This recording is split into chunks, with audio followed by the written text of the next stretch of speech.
Did you know that 76% of non-executive directors said that being a big picture thinker who knows when to dive into the detail is a core characteristic of an exceptional NED? Well, that's the focus of today. What makes a great board of directors who lead with their heart and put people first by leading safe and healthy work? This is a 3-part series, and when you're finished watching, you'll have a better understanding of some of the characteristics and behaviors that each director needs to bring to the boardroom that will significantly influence safe and healthy work at the front line, and some tips on how you can make personal changes that will make you a better leader in the boardroom. Make sure you stick around to the end of this episode as well, because I've got a bonus for you. It's all about discovering your personal boardroom leadership style. That's right, it's a good old-fashioned personality quiz that I've seasoned with research and insight and a lot of love.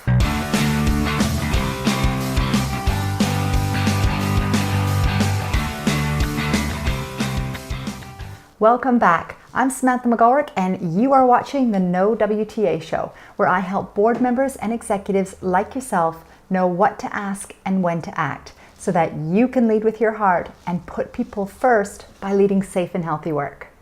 So make sure you subscribe to this channel and hit that bell so you don't miss out on future videos. This is part 1 of a 3-part series where we uncover 5 principles of boardroom culture and how they can shape a culture of safety in your organization and make you a more confident leader of safe and healthy work from the boardroom. You've likely heard of the Australian Royal Commission into Misconduct in the Banking, Superannuation and Financial Services Industry, particularly if you're an Australian company director. The High Court Justice and Royal Commissioner Kenneth Hayne emphasized that the primary responsibility for misconduct in the industry lies with the entities concerned and those who manage and control them, their boards and senior management.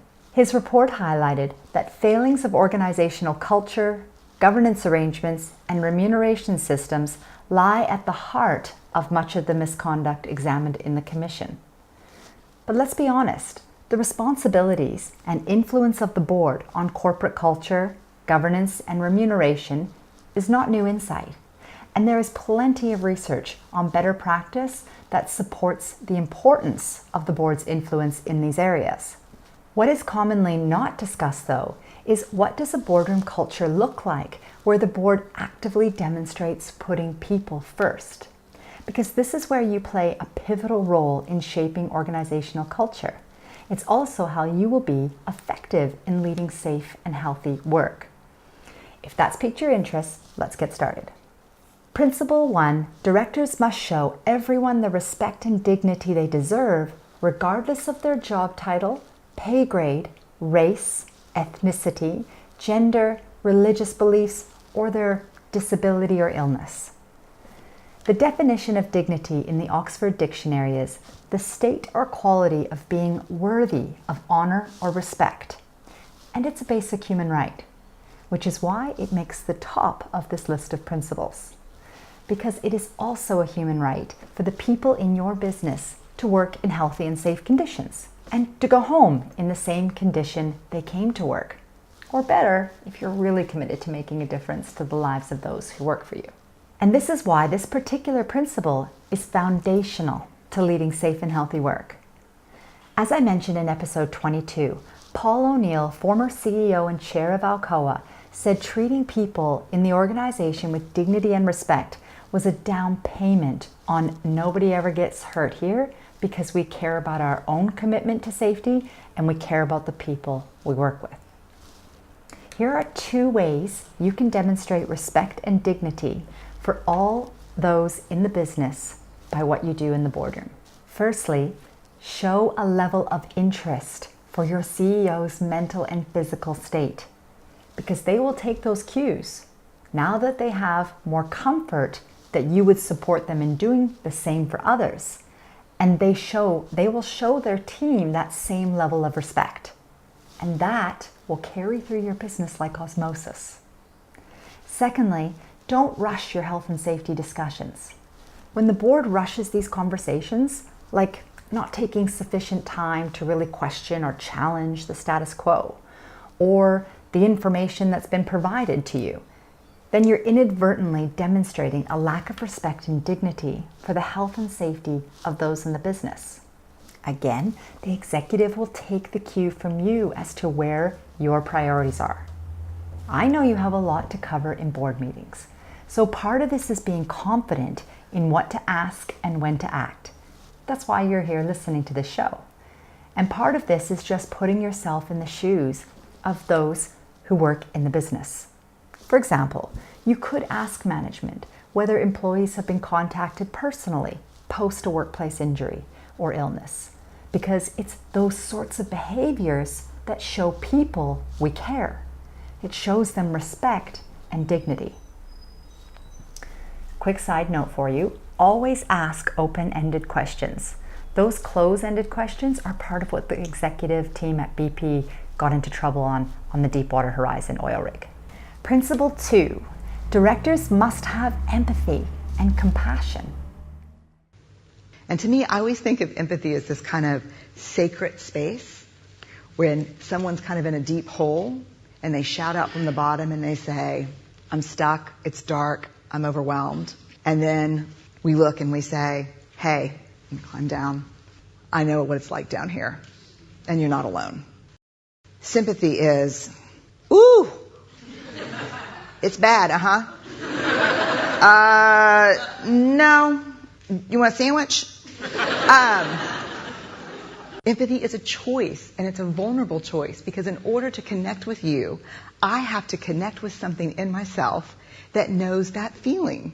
Empathy is a gateway to caring and a deeper connection with others. So what is compassion?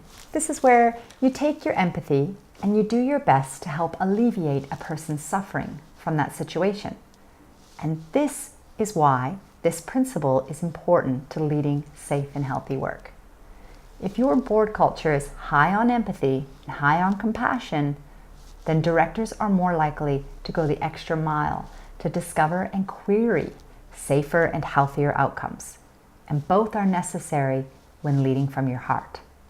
Principle number 3, directors need to show courage and consideration. Even though there's lots of good research on how organizations have prospered by elevating the importance of safe and healthy work, or that having leaders who lead with their heart and are not afraid to express emotion have thriving businesses, the reality is you're not certain as to how these strategies will play out in your organization. However, this is not unlike other strategic initiatives that you undertake. You know you don't always have the luxury or certainty before you pass go and pick up your reward. And this is why courage is an important principle in leading safe and healthy work, because you won't always have the certainty you need or the certainty that might make you more comfortable. But there's a point in your role when you need to make decisions on the basis that it's just the right thing to do. You trust your gut and you get the courage to take action. In fact, having the courage to speak your mind was also what 55% of non-executive directors said was a core characteristic of an exceptional NED. If there is courage in the boardroom and consideration of other people's opinions, then it's more likely that there will be a boardroom culture that is safe for dissent. In other words, a culture that facilitates the flow of information even when it's bad news. This was one of the important observations made by Commissioner Hayne. He said, boards cannot operate without having the right information. And he's absolutely right. But there needs to be a culture that invites it.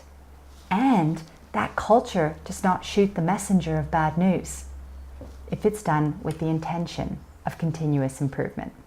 Principle number 4, directors need to have a healthy curiosity and a chronic unease. A chronic unease has been defined as experiencing discomfort and concern about the management of risks. It's associated with the most mature safety cultures. If the board is overly comfortable with how health and safety risks are being managed or controlled, and not inquiring further as to what they can do better, or challenging the status quo, then it's likely your management team are doing the same because you set the tone. You demonstrate what is important to you by what you pay attention to or prioritize in some way or another. If you're keen to get right to those financial reports, you set the tone for what the executive should be focusing on. In the New Zealand Pike River Mine tragedy, the Commission found that the board demonstrated poor governance because they waited to be told that something was wrong. Having a chronic unease is just a feeling of wanting to do better. So when reviewing your health and safety reports, ask for more context if you're not getting it in the report. Think to yourself, what is this telling me? How does it help me make decisions? Can we do better? And how? The board also needs to be curious. Get out and visit the workplace. Boards as well as executives need to be visible and demonstrate genuine interest in the health and safety of those who work in the business. Remember to think about mental health risks such as fatigue and stress as well as physical risks. Principle 5, directors must be risk aware. This was actually what 30% of NEDs named as an X factor of an exceptional NED. But in terms of leading safe and healthy work from the boardroom, this is a core characteristic. It starts with recognizing that you can't have a profitable business if you don't have a safe business. For that reason, ensuring your people are safe and healthy is a strategic risk. But if you're stuck in compliance mode and see workplace health and safety as red tape, you are doing a disservice to yourself as well as your shareholders or other investors. Go beyond thinking of health and safety as a compliance risk. Yes, there may be fines for non-compliance. Yes, they may be expensive. Yes, in some countries, a director could go to jail for non-compliance. And it's not that I dismiss that, but I'll be honest with you, it's not likely. In fact, it's extremely rare for a board member to go to jail over a non-compliance.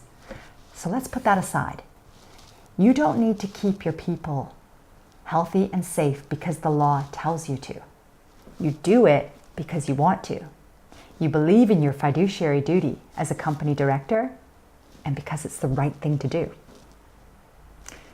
So in wrapping up, if you're a board member and you want to know how you can influence organizational culture, start by looking at your behavior and actions in the boardroom. What you give your attention to or prioritize in some way or another. Basically, you get the culture you deserve. Let's do a quick recap on the 5 principles that make a great board of directors that leads with heart and puts people first. Principle 1, directors must show everyone the respect and dignity they deserve. That's a basic human right. Principle 2, directors must have empathy and compassion. Put yourself in their shoes and think about health and safety outcomes when you're making strategic decisions, or at the very least, ask management to demonstrate how they've considered the risk to people's health and safety when they're presenting changes to the business. Principle 3, directors need to show courage and consideration. Ask the deep questions without being confrontational, and know that it will take courage to lead with your heart. Principle 4, directors need to have a healthy curiosity and a chronic unease. Remember, inspect what you expect. Get out and be visible and see work as it is done, not how it is imagined in the boardroom. And principle 5, directors must be risk aware. Recognize that health and safety is a strategic risk to your business. Now don't forget to take the Braveheart Board Leadership Quiz, where you'll discover your personal boardroom leadership style in less than a minute. Because if you know your strengths, you can own your leadership in the boardroom. Take a look at the show description for a link to the quiz. One of the foundational principles of leading safe and healthy work is sharing knowledge across business, industry, and borders. So in the context of sharing, let this community know in the comments below, what is one characteristic that you think is invaluable for a board to have, and why? As always, I hope this has helped you in your quest to know what to ask and when to act. If you like this video, Do let me know by clicking the thumbs up icon below. If you want more videos like this, make sure you subscribe to the show and hit that bell if you want to be notified when I post new videos every Wednesday. More importantly, if you think that others would find similar value from this content, you would be doing them a disservice if you didn't share it with them. If you want more great insights into what to ask and when to act, come on over to SamanthaMcGolrick.com and sign up to get email updates, and you'll get instant access to my Director Health and Safety Dashboard, which outlines critical health and safety issues and trends that should be on every director's radar. Plus, you'll get some exclusive content, special giveaways, and personal updates from me that I just don't share anywhere else. Be brave and stay true to your commitment to lead with your heart by putting people first, and I am confident you will reap the rewards. Thank you so much for watching, and I'll catch you next time on the No WTA Show.